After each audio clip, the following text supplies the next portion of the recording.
Bueno, estamos casi todos lo que somos. Por ahora. Hay un comentario de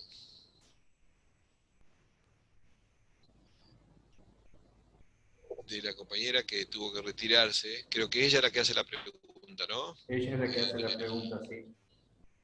¿Querés avanzar con eso o lo dejamos para después? Porque es muy no sé si hay puntual. si hay algún otro comentario sobre esto Yo, que voy cada a- uno yo tiene quería que... hacer yo quería hacer un comentario, profe. Sí, Además que nada, una aclaración. Cuando yo hablaba del tema de China y Estados Unidos, haciendo esa comparación, digamos, hablaba del tema que el crecimiento fue más, me parece a mí, ¿no?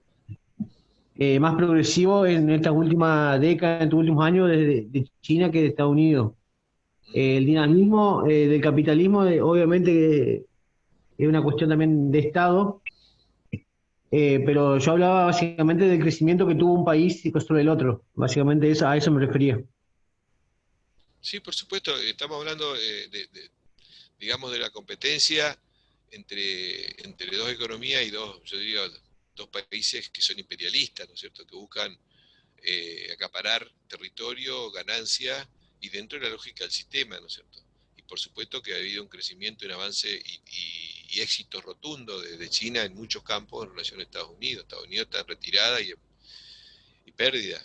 Pero ojo que hoy no se puede solamente limitar el análisis del sistema capitalista mundial a los países, sino a sectores económicos que tienen intereses entremezclados en todos los países. Están por encima y por fuera muchas veces de los estados. Están condicionando a los estados propiamente. Hay corporaciones, hay fondos financieros que manejan más plata que países, ¿no es cierto? Entonces, China sin las inversiones de Estados Unidos no hubiera podido existir. Y los inversores de Estados Unidos en China ganaron para llevarse la plata a Estados Unidos y para exportar los excedentes a Estados Unidos. Entonces no es que esté tan separada la cosa, sino que están muy interrelacionados. Eh, Eso lo vamos a ver en todo caso en el próximo encuentro, cuando ya analicemos qué está pasando en el siglo XXI, ¿no es cierto? Cómo eh, se ha consolidado un poder mundial que está por encima de los gobiernos y que toma decisiones inclusive más, algunas llegaron a condicionar hasta el propio presidente, anterior presidente de Estados Unidos, porque son sectores llamados los globalistas que se expresan a veces en algunos espacios como las reuniones anuales que hacen en los más poderosos del planeta, y ahí están de todos los países, por supuesto de los más poderosos, pero que hay inversiones que están interrelacionadas, ¿no es cierto? Hay disputas seguramente geopolíticas y Estados Unidos como país está perdiendo terreno, muchísimo, pero corporaciones que son de origen en Estados Unidos que tiene inversiones en todo el planeta y que están más interesados en sus inversiones que en lo que le pase a Estados Unidos como país. Y hay otros inversores que sí están más ligados al, al territorio de Estados Unidos. Y ahí se enfrentan dos sectores económicos de poder y aparece la puja entre los republicanos y los demócratas, o sea, entre Trump y los demócratas, que no es uno progresista y el otro reaccionario, son los dos reaccionarios terriblemente imperialistas, saqueadores, bombardeadores de sociedades civiles, genocidas, y tienen un discurso diferente, pero es como la grieta falsa acá en Argentina. Pero arriba parece que están enfrentados, pero defienden más o menos lo mismo. Pero bueno, ya vamos a ver ese tema. Yo trataría de ver si hay algún otro comentario sobre los temas que ya, digamos, el periodo que llega hasta principios de este siglo, y centrarnos en lo que queda en los años de este siglo en el próximo encuentro. ¿Qué otro Profe, comentario hay? Sí. usted en el último video que nos mandó para hacer la crónica, comenta que podría venir una crisis de sobreproducción de las capacidades productivas y que cada vez son más, con menos tramos de tiempo, digamos, más próximas una a la otra. ¿Podría explicar eso, digamos, en términos sencillos? Eh, lo que yo les decía es que a raíz de la crisis del modelo fordista, crisis que se inicia porque cae la tasa de ganancia de las grandes corporaciones en los países centrales, de la actividad productiva. Entonces lo que hay es una reacción para generar de nuevo capacidad de ganar. Y una de las reacciones es, por ejemplo, esto que estamos conversando, de que de esas grandes empresas, los países centrales empiezan a producir a escala mundial. Producen una parte en un país donde el costo de mano de obra es muy bajo, otra parte en otro país donde puede contaminar y no les preocupa a los gobiernos. Entonces organizan la producción a escala mundial para volver a ganar mucho, ¿sí? ¿Cómo? Trasladándolo a lugares donde hay salarios muy bajos y dejando de producir en los países donde los salarios son altos. Entonces hay retiro de empresas, por ejemplo, norteamericanas de su territorio y van a producir a China, al sudeste asiático. Hay retiro de empresas europeas y van a producir a países del tercer mundo. ¿Y eso qué les permite? Producir a muy bajo costo y tener ganancias fenomenales.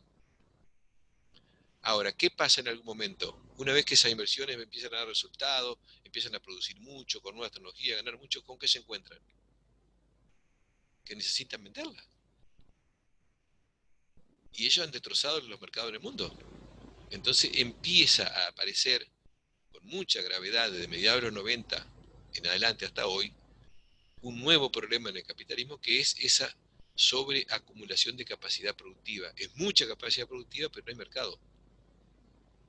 Entonces esa sobreacumulación de capacidad productiva les permite a las más poderosas del planeta, que cada vez están más concentradas, producir muchísimo. Pueden producir muchísimo más.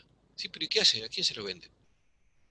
Entonces empieza a haber esas explosiones, ¿viste? Porque los capitales, si invierten para ganar, pueden ganar mucho, pero si no venden, no pueden concretar la ganancia en las ventas. Entonces empieza a haber crisis de sobreproducción. ¿Cómo tratan de salvar esas crisis? Con endeudamiento, que la gente consuma igual aunque no tenga. Entonces se promueve todo el consumo, explota el tema de las tarjetas de crédito en la década del 90 en adelante. Uno empieza a comprar en cuotas hasta 18, 20, 25 cuotas hacia adelante. Ahora 30 pusieron. Hasta 30 cuotas, porque necesitan comprar y no tienen capacidad productiva. Pero eso es como patear la pelota para adelante porque va a explotar. Porque si todos empiezan así, en algún momento no pueden pagar nada. Y así como eso empiezan las burbujas especulativas, y ahí es donde está el tema de esto que pasó en Estados Unidos, ¿sí? Que las grandes empresas en Estados Unidos las grandes empresas fundamentalmente inversoras, tienen que buscar valorizar sus capitales haciendo buenas inversiones. Y en Estados Unidos había un sistema, existe todavía hoy, un sistema donde no existe la jubilación estatal como en la Argentina, sino que cada uno tiene que armar su propio futuro para cuando deje de laburar. ¿Y cómo hace para armar su propio futuro? Y tiene que ahorrar. Y para eso están las empresas que reciben el depósito de los trabajadores, que son los fondos de pensión, que acá se les llamaban las AFJP. Entonces uno ponía la plata, aportaba a la AFJP o a los fondos de pensión en Estados Unidos, y el fondo de pensión, ¿qué hacía? Compra acciones, compra títulos, que tienen un determinado valor en el mercado. Entonces, eso va dando ganancia, y el que fue depositando parte de su salario, de su ingreso en esos fondos de pensión, si esos fondos de pensión invierten bien los títulos, hacen que aumente el valor de lo que uno va ahorrando. ¿Me siguen por ahí más o menos? Entonces, ¿cómo se ahorra? Poniendo la plata en fondos de pensión que invierten eso en acciones, títulos, etc. Cuando aumentan las acciones y aumenta el valor del título, aumenta el patrimonio de cada uno de los que aportó a esos fondos de pensión. Pero esos aumentos muchas veces son burbujas especulativas. Si todos van a comprar una acción, el valor de la acción aumenta artificialmente. Pero cuando aumenta, la persona que recibe la información del fondo de pensión dice, mira, mi fondo de pensión me hizo aumentar un montón mi capital. Ahora yo soy rico porque mis aportes valen muchísimo. Entonces empieza a consumir más. ¿Para qué voy a ahorrar tanto? Si yo puedo, ya tengo los ahorros que se me han valorizado mucho. Entonces empieza a consumir más. Y así fue cuando aumentó el consumo muchísimo en los Estados Unidos en la década del 90 y en el principio de este siglo. Eso es lo que se llama efecto riqueza. porque uno cree que ya es rico, entonces no ahorra tanto, gasta. Y eso aumenta el consumo, mantiene esa rueda de consumo que es artificial. ¿Por qué? Porque en algún momento esa burbuja explota. ¿Qué quiere decir que explota? Que de pronto esa acción ya no vale lo que valía, estaba inflada. Y cuando se desploma el valor de la acción, el valor de mi aporte en el fondo de pensión cae. Y yo me encuentro con que me voy a jubilar y no tengo plata. Y así se producen quiebras terribles, cuando explota la burbuja especulativa. Entonces los fondos de pensión funcionaban sobre esa base, sobre la base de que había oleadas donde crece la burbuja especulativa y hace creer a los aportantes que son ricos. Entonces el aportante no ahorran ya. ¿Para qué voy a ahorrar si ya mis capitales se han valorizado muchísimo? Ahora consumo. Y eso promueve el consumismo y fue evitando que se desencadene abiertamente la crisis de sobreproducción. O sea, la crisis de sobreproducción fue evitándose por esta oleada especulativa y porque el Estado empezaba a gastar mucho más. Fundamentalmente, ¿en qué? En Estados Unidos, ¿en qué gasta o el Estado? ¿Qué tipo de gastos? Armas. Fundamentalmente en armas y en gastos en defensa. Porque sostiene la industria, digamos, el aparato industrial armamentista de Estados Unidos, la parte más importante de su economía, ¿no es cierto? Entonces, cuando el Estado gasta más, el Estado genera mayor demanda y mayor consumo. Entonces, todo eso va corriendo un poco los tiempos hasta que en algún momento ya no se pudo mantener más y vino la crisis del 2007, 2008. Pero para justificar el gasto que hace Estados Unidos, tiene que promover guerras, tiene que promover el apoyo de la sociedad hacia las políticas de más gasto público en armas y en defensa. Por eso, y no por casualidad, es que de pronto, en un momento donde la economía se estaba enfriando y necesitaba el empuje del gasto, sucedió el atentado, entre comillas, a las Torres Gemelas. El atentado a las Torres Gemelas, que hay estudios que documentan de que no fue un atentado, sino que fue un autoatentado, pero que justificó a partir de ahí que como al Estados Unidos lo estaban atacando en su propio territorio, entonces había que incrementar muchísimo el gasto en armas, el gasto en defensa y empezar a invadir el mundo.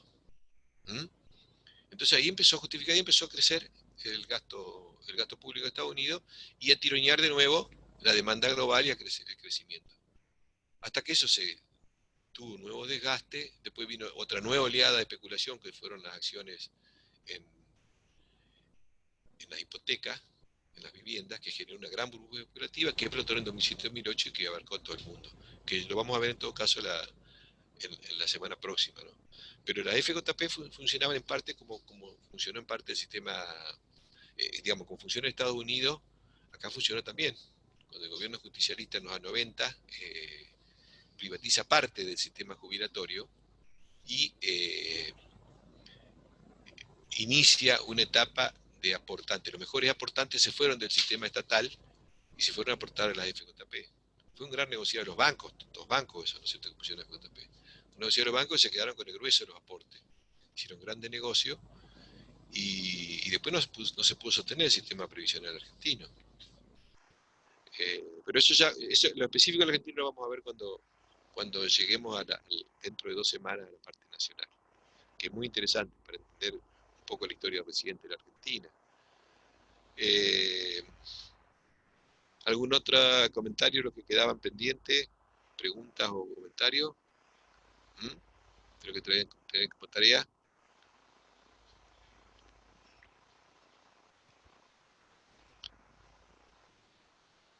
Chicos, alguno que tenga anotado, ¿se acuerdan que teníamos que tener tarea para hoy? Algunos ya lo hicieron. Sí, dígame. Yo tengo, pero también me parece que es más nacional y sobre todo actual. Pero bueno, ya que estaba, lo comento. Primero que nada, mi comentario en realidad venía más con un análisis de la comunicación y la economía. Pensando en esto de la crisis humanitaria y ambiental, lo pensé más desde el lado del cuál es el rol que cumplen los medios o que deberían cumplir, y cómo nosotros me posicioné por un lado como ciudadana y por otro lado como estudiante de comunicación, pensando en cómo se debe concientizar. No sé, lo traje muy tal vez actual, tal vez no era tanto la idea, pero lo pensaba más con esto de la bajante del río, del tema de las quemas a nivel nacional, cómo se derriten los glaciares en el sur y demás, y todo, ni hablar a nivel mundial. Primero que nada, cómo se naturaliza eso y cuál es el rol que deberían cumplir los medios de comunicación. Como que en mis dos crónicas traté de centrar mi reflexión final en eso. Y por otro lado, se me ocurría, tal vez distinto a lo que hablaba recién, pero también actual, el tema de las criptomonedas, que cómo se puede, si, yo la verdad es que no tengo mucho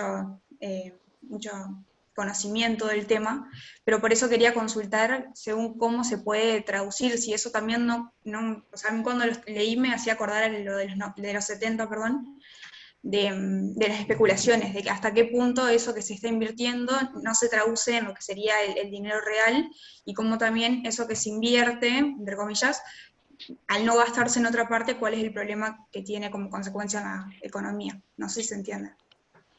Sí, he tirado un montón de temas, ¿viste? Yo lo que le había pedido es que vayamos centrándonos en los temas que vamos analizando, porque la idea es que ustedes vayan saldando la comprensión de los periodos que estamos analizando. Porque si no nos va a quedar bache, que después no le van a poder entender por qué pasó lo que pasó. Yo insistía en los procesos para que ustedes entiendan que se pasamos de un periodo expansivo a una crisis por algo, por causas. Esa crisis tiene un curso porque tiene que ver con las causas que la generaron. La resolución de esa crisis empuja en una dirección porque justamente está todo vinculado al proceso que queremos tratar de entender. Por eso me interesaba que ustedes se centren en eso, porque sobre la situación argentina la vamos a ver más en detalle en las próximas semanas, ¿no es cierto? Eh, Siempre está planteado el rol de los medios, en especial cuando veamos la situación actual en el encuentro de la semana próxima y cuando vemos la Argentina, vamos a entrar de lleno a ver cómo este sistema no puede operar con semejantes contradicciones, con semejantes problemas, sin contar con eh, con un orden cultural que vaya legitimando y convalidando esas contradicciones, esas enormes injusticias. El capitalismo sin una cultura que no solamente promueva el hiperconsumismo, sino que además promueva un comportamiento egoísta y promueva un desinterés de la gente y promueva una naturalización de hechos aberrantes, eh, si no tiene esa cultura que lo sostiene, esto generaría grandes problemas. Pero la gente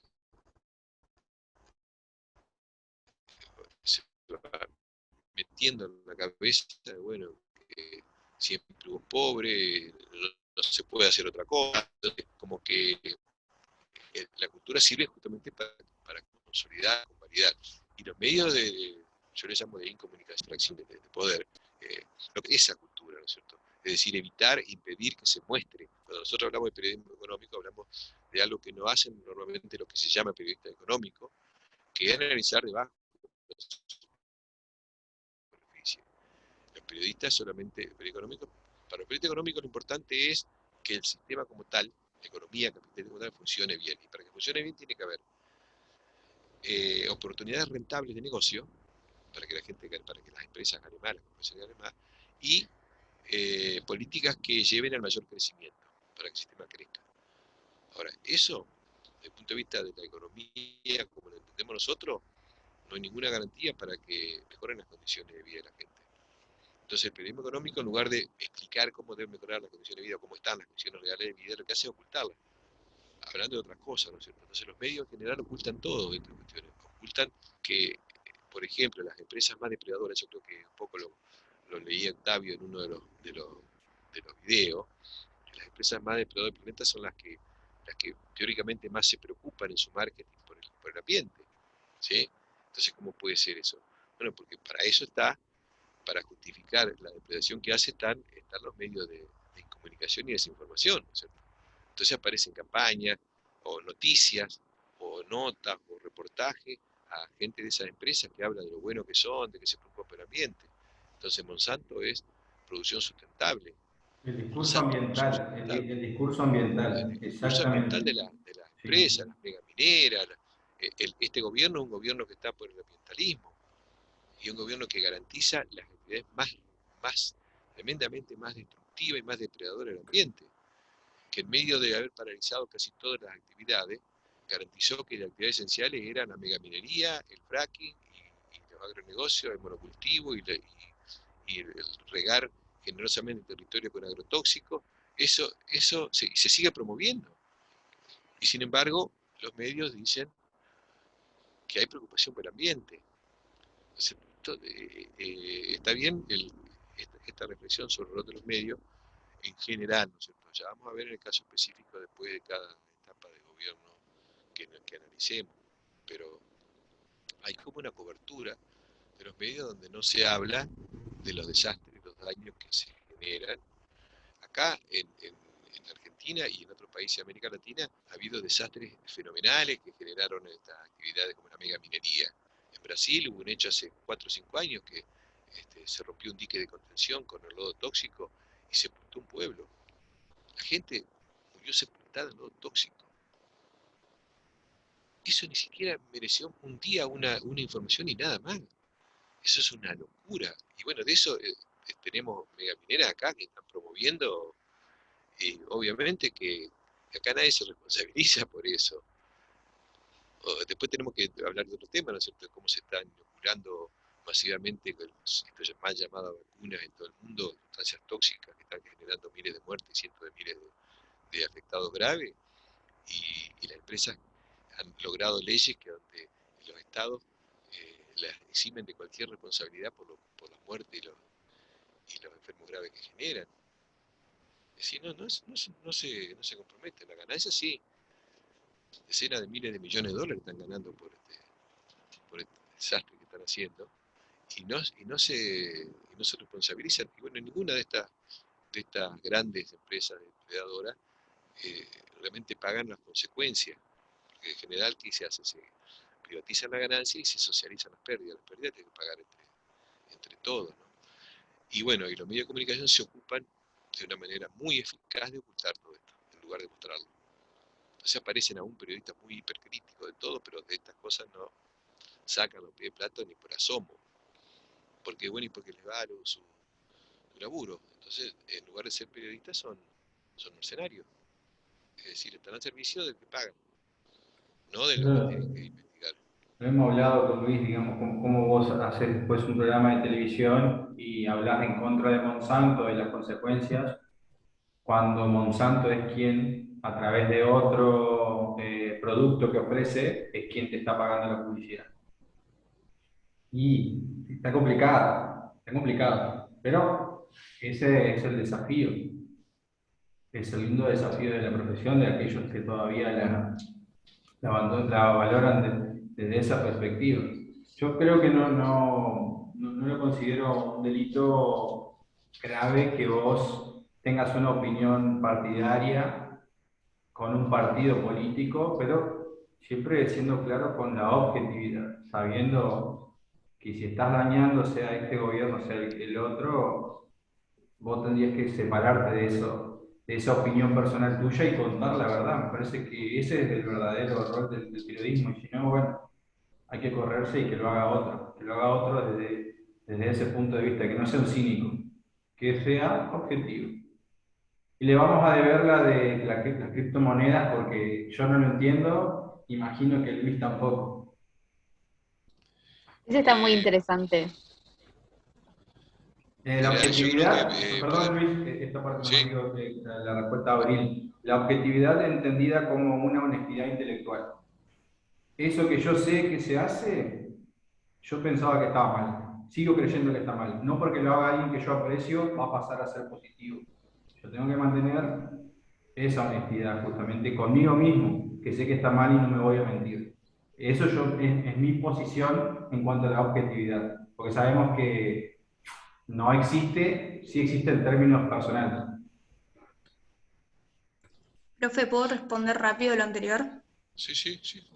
Que yo lo que me refería tal vez no era tanto de que los medios, está bien que seguramente hay una gran parte que no se comunica, pero también que lo que se comunica, buscar otras formas, tal vez, porque por parte yo como ciudadana me incluyo, o como consumidora de los medios, de este lado también lo naturalizo. El otro día cuando salió el informe de la ONU sobre el calentamiento global, o cuando se habla del río acá, o a nivel nacional, internacional, lo que sea, llega un punto que se naturaliza, o también la parte humana, en los índices de pobreza, como que estamos acostumbrados a escuchar noticias de ese modo todos los días, y como que no hay realmente un cambio. Entonces también un poco como la forma de comunicar, no solo decirlo, sino que buscar otra forma de que cause un impacto. Era más por ese lado. No, está bien, está muy bien todo lo que están comentando. Hay temas que vamos a terminar de verlo en la semana próxima, donde ya analizamos la situación del mundo actualmente y los peligros graves que se plantean. Es decir, estos años, desde la crisis de 2007-2008 en adelante, cómo desemboca la crisis de 2007-2008 con los bonos basura y la crisis hipotecaria mundial, y a partir de ahí qué pasó de los últimos 10 años y qué está pasando hoy en el panorama, ¿no? Entre la disputa muy fuerte entre grandes potencias, y cómo en ese marco cómo estamos nosotros, ¿no es cierto? Que más allá de que haya disputa entre potencias de intereses, no es que eso nos va a beneficiar a nosotros, porque tienen los mismos intereses depredadores, tanto Estados Unidos con nuestro territorio, con el continente americano, como la República Popular China. Y las empresas de uno y otro lo único que buscan es sacar recursos, destrozar el ambiente, llevarse los recursos afuera, explotar gente, es decir, resolver sus problemas, problemas de acumulación de ganancias, a costa de. Y en ese marco hay una conciencia muy clara de esos sectores muy poderosos de que en el mundo, para ellos, como ya los recursos son cada vez más escasos, su preocupación no es cómo se cambia este sistema tan depredador por otro, sino cómo se mantiene, pero borrando una parte importante de la población. Para ellos el problema es que somos muchos. Entonces hay cosas muy graves que tenemos que conversar en la semana próxima, y retomamos algunas de las preguntas que ustedes hicieron.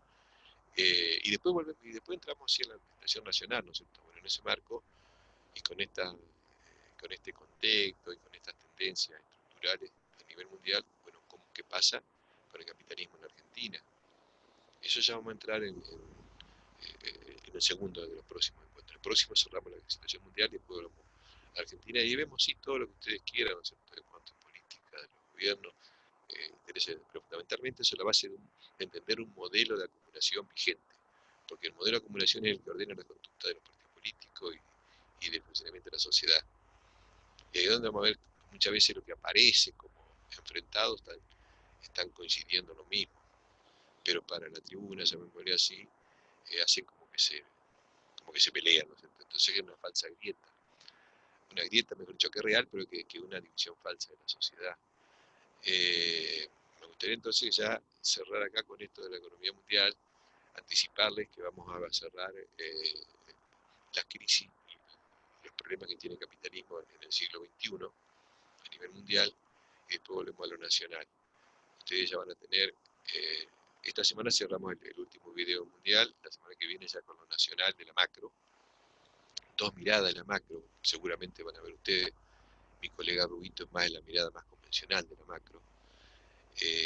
Yo voy a hacer un análisis muy crítico de la macro convencional, que esas son las que tenemos. Pero además vamos a empezar, después de eso vamos a empezar a hacer la práctica de la entrevista, y también empezar a hablar del trabajo final, que ustedes lo tienen definido como título, como gran título en el programa que yo les mandé, y que es bueno que lo vayamos haciendo desde ahora y vayamos incorporando una parte de cada encuentro para hablar de esa temática, que tiene que ver con esto de la pandemia, la economía, la salud, la política, y fundamentalmente ahí sí tenemos que entrar de lleno a analizar el rol de los medios de comunicación y la censura, porque ahí es brutal lo que vamos a ver. Así que este es un poco el plan que tenemos. Lo que yo les insisto es que hagan esfuerzos para mejorar las crónicas, para que vean un poco las observaciones que hicimos, para que eso les ayude a no tener que hacer la evaluación final, ¿no? Porque si no hay, eso ya es individual en cada uno. Si van mejorando las crónicas, si participan, es una forma de ir suplantando la necesidad de una evaluación final escrita.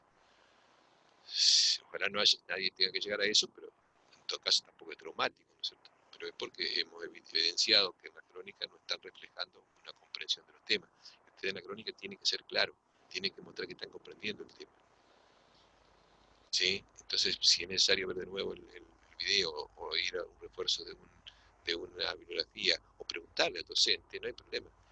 Pero tiene que ser una crónica clara que explique bien el tema que ustedes escucharon. ¿Comentario, pregunta, sugerencia?